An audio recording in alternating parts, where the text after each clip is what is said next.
अस्सलाम वालेकुम all viewers, welcome to my channel MCQs for you. तो दोस्तों, आज से हम MCQs का एक नया सिलसिला शुरू करते हैं कि जो केमिस्ट्री के MCQs हैं। इसी तरह अपने चैनल पे मैं बायोलॉजी के MCQs भी अपलोड कर चुका हूँ और केमिस्ट्री के MCQs की बारी है। ये MCQs का रामद साबित हो सकते हैं आपके लिए, अगर आप स्टूडेंट्स हैं मेडिकल के, इंजीनियरिंग के, या आप किसी भी एग्ज़ाम की तैयारी कर रहे हैं, चाहे वो चारों सूबों के पब्लिक सर्विस कमीशन के लिए हो या फिर PMS और CSS के लिए हो।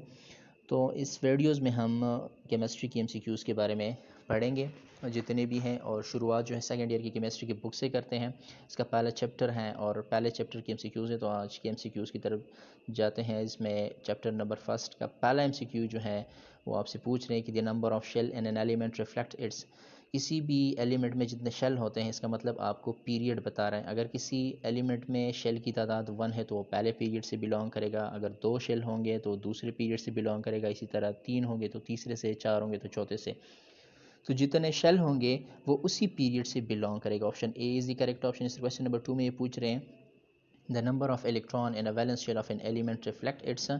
किसी भी एलिमेंट के वैलेंस इलेक्ट्रॉन जो है ये आपको क्या बताता है, तो ये आपको ग्रुप के बारे में बताता है। किसी भी एलिमेंट के वैलेंस शेल में जितने इलेक्ट्रॉन होते हैं, अगर किसी में एक इलेक्ट्रॉन हो तो ये पहले ग्रुप से बिलोंग करेगा, अगर 2 हो तो दूसरे से, 3 हो तो तीसरे से। इस तरह जितने नंबर ऑफ इलेक्ट्रॉन्स होंगे वो उसी ग्रुप से बिलोंग करेगा। शेल आपको पीरियड बताता है और नंबर ऑफ इलेक्ट्रॉन आपको ग्रुप बताता है। Option B is the correct option. इस तरह क्वेश्चन नंबर 3 में ये पूछ रही है generally metal oxide form. Metal oxide जितनी भी है ये बेसिक ऑक्साइड बनाते हैं। Option B is the correct option. इस तरह क्वेश्चन नंबर 4 में ये पूछ रहे variable valency is shown by. Variable valency किसकी होती है? वेरिएबल वैलेंसी ट्रांजिशंस मेटल की होती हैं और इसको हम ग्रुप 1 भी कहते हैं। Option D is the correct option. इस तरह क्वेश्चन नंबर 5 में ये पूछ रहे hydrogen can be placed about the group of the periodic table. Hydrogen को हम किन किन किन किन ग्रुप्स के टॉप पे रख सकते हैं? तो हाइड्रोजन की पोजीशन अभी तक स्पेसिफाई नहीं है। इनके प्रॉपर्टीज़ जो हैं कई ग्रुप से मिलते हैं। ग्रुप फर्स्ट की बात करें तो इसका वैलेंस इलेक्ट्रॉन जो है 1 है, इसी तरह ग्रुप फर्स्ट में भी 1 है, इसीलिए इसके टॉप पे रखा गया है। ग्रुप 7 के साथ भी इसके प्रॉपर्टीज़ मिलते हैं क्योंकि ये नॉन मेटल है और ग्रुप 7 वाले भी नॉन मेटल है। इसे ग्रुप 4 के साथ भी इसके प्रॉपर्टीज़ मिलते हैं। तो ये यहाँ पे करेक्ट ऑप्शन ऑप्शन ए आ रहा है। Option A is the correct option. इस तरह क्वेश्चन नंबर 6 में ये पूछ रहे हैं member of group first A are called alkali metals. Group first A के जितने भी मेंबर्स हैं उसको हम अल्कली मेटल कहते हैं। क्वेश्चन नंबर 7 में ये पूछे member of group 1B are called coinage metal. 1B के जितने भी मेंबर्स हैं इनको हम कॉइनेज मेटल्स कहते हैं। क्वेश्चन नंबर 8 में ये पूछ रहे keeping in view the size of atoms which order is correct one. यहाँ पे कौन सा ऑर्डर करेक्ट आ रहा है? तो करेक्ट ऑर्डर की अगर हम बात करें तो यहाँ पे जो ऑप्शन आपको दिखाई दे रहा है, क्वेश्चन नंबर 8 में ये पूछ रहे keeping in view of the size of atoms which order is correct one. कौन सा ऑर्डर करेक्ट होता है? तो इसमें आप ऑप्शन बी को देख लें। बैरियम बेरियम का जो साइज़ है वो मैग्नीशियम से बड़ा होता है, क्योंकि बैरियम जो है सेकंड ग्रुप के बॉटम में है और मैग्नीशियम उसके टॉप पे है। खैर मैग्नीशियम टॉप पे नहीं है, बेरिलियम टॉप पे है, लेकिन बेरिलियम के बाद मैग्नीशियम आ रहा है। तो बेरिलियम का साइज़ जो है वो बड़ा है और मैग्नीशियम का छोटा है। तो option B is the correct option. इस तरह क्वेश्चन नंबर 9 में ये पूछ रहे which of the following oxide is amphoteric in nature. कौन सा ऑक्साइड एम्फोटेरिक होता है? एम्फोटेरिक के जो मीन एसिडिक और बेसिक दोनों हों। तो ये पहले मैग्नीशियम और सोडियम को आप देख लें। ये चूँकि मेटालिक ऑक्साइड और मेटालिक ऑक्साइड का ऊपर के MCQs में हम कह चुके हैं ये बेसिक होते हैं। इसी तरह एसिटो नॉन मेटालिक है और ZnO जिंक ऑक्साइड जो है ये एम्फोटेरिक इन नेचर होता है। Option D is the correct option है। क्वेश्चन नंबर 10 में ये पूछ रहे हैं according to Newland arrangement of element reoccurrence periodicity of property take place after every 8 element. हर 8वें एलिमेंट के बाद प्रॉपर्टी दोबारा रिपीट होती थी।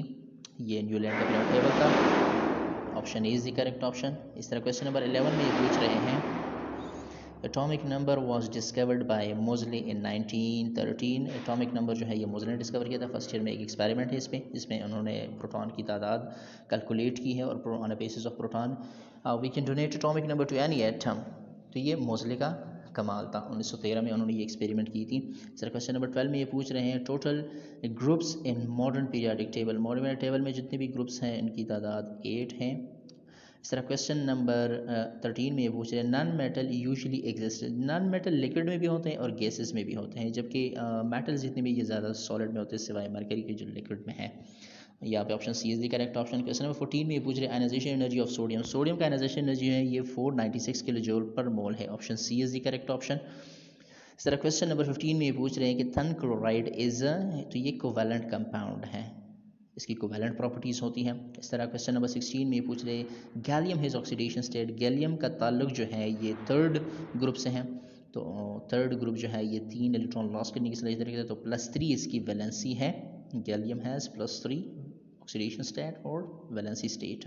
Option A is the correct option. Question number 17 में ये पूछ रहे हैं hydrides can be classified into 3 types, hydride 3 types के होते हैं, आयनिक और इसी तरह कोवैलेंट और इसी तरह मेटालिक, ये 3 किस्म के हाइड्राइड होते हैं। ये डिपेंड करता है कि हाइड्रोजन किसके साथ बॉन्डेड है। आयनिक के साथ आयनिक किसी ऐसे एलिमेंट्स के साथ बॉन्डेड है कि जो मोस्ट इलेक्ट्रोनेगेटिव हैं, या फिर किसी मोस्ट इलेक्ट्रोपॉजिटिव के साथ बॉन्डेड है। मोस्ट इलेक्ट्रोनेगेटिव के साथ बॉन्डेड हो जाए तो आयनिक, और कम इलेक्ट्रोनेगेटिव के साथ बॉन्डेड हो जाए तो कोवैलेंट बना सकते हैं, जिस तरह ऑर्गेनिक केमिस्ट्री में है। और इसी तरह अगर वो मेटल्स के साथ रिएक्ट हो जाए तो मेटल हाइड्राइड। तो basically 3 types of hydrides are present. Question number 13 में ये पूछ रहे हैं which of the following represent elements in order of increasing atomic radii. Atomic radii की अगर बात करें तो कौन सा सीक्वेंस जो है ये करेक्ट आ रहा है। इंक्रीजिंग, किसकी एटॉमिक रेडियाई जो है ये इंक्रीजिंग है। तो यहाँ पे ऑप्शन ए ऊपर दिया गया, यहाँ पे गलती हुई है, लेकिन ऑप्शन ए को आप देख लें। आयोडीन 7वें ग्रुप के बॉटम में है, फिर उसके बाद ब्रोमीन टॉप पे आता है, फिर ब्रोमीन के टॉप पे क्लोरीन आता है। तो जितना आप ग्रुप में डाउन चले जाएंगे उतना ही एटॉमिक रेडियाई इंक्रीज़ होता जाएगा। तो सबसे ज़्यादा जो एटॉमिक रेडियाई है वो आयोडीन की है पहले, फिर इसके ऊपर के जो टॉप ब्रोमीन है उसकी है, और फिर क्लोरीन की। तो option A is the correct option. यहाँ पे गलती हुई है, लेकिन आप ऑप्शन ए को अपने जहन में याद रख लेगा। सर क्वेश्चन नंबर 19 में ये पूछे the decrease in nuclear force on valence electron because of the increase in a number of shell containing electron and laying about is known as shielding effect. जितने ज़्यादा तादाद में शेल्स होंगे तो उनमें इलेक्ट्रॉन भी ज़्यादा होंगे, तो इसी तरह इलेक्ट्रॉन और ये शेल रुकावट बनते हैं न्यूक्लियर फोर्स के लिए। जो आखिरी शेलों में इलेक्ट्रॉन होते हैं न्यूक्लियर फोर्स उन तक नहीं पहुंचती, क्योंकि बीच में शेल्स होते हैं, इलेक्ट्रॉन होते हैं, तो इस इफेक्ट को शील्डिंग इफेक्ट कहते हैं। इस तरह आज की वीडियो का आखिरी MCQ, आखिरी सवाल क्वेश्चन नंबर 20 में ये पूछ रहे हैं number of element present in the 5th period of periodic table is 18। 5वें पीरियड में 18 एलिमेंट्स जो है ये मौजूद होते हैं। Option C is the correct option. दोस्तों इसी तरह हम बाकी MCQs भी अपलोड करते रहेंगे। अभी चैप्टर नंबर 1 में कुछ MCQs बाकी हैं, तो ये वक्तन फ़ौक्तन लोड होते रहेंगे। आप साथ दीजिएगा, देखते रहिएगा चैनल को, और वीडियो अच्छी लगी हो तो शेयर करिएगा, लाइक करिएगा, चैनल को सब्सक्राइब करिए ताकि मज़ीद इन्फॉर्मेशन आप तक पहुँचे। Thank you so much for watching.